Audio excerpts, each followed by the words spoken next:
Well, if they're that old and they still want younger girls, there's also a problem. Well, let's say if he's 40, dating a 20-year-old, would that be weird? It's pushing it.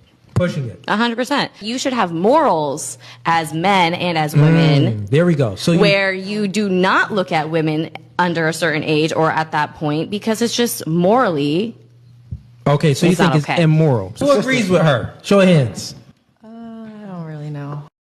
It's funny because all of you women have on makeup. The makeup is to cover up wrinkles, to cover up blemishes, to make you look younger. So you're always trying to present yourself in the most youthful way. So with that being said, it can't be immoral if you're actually trying to look young to the guys that you're dating. Like you're 40 years old, but you're putting on makeup trying to look young. Well, if you think that it's weird, why don't you not put on makeup and just actually try to look your age? But the thing is, it can't be weird because you're not trying to look your age. You're all trying to look younger.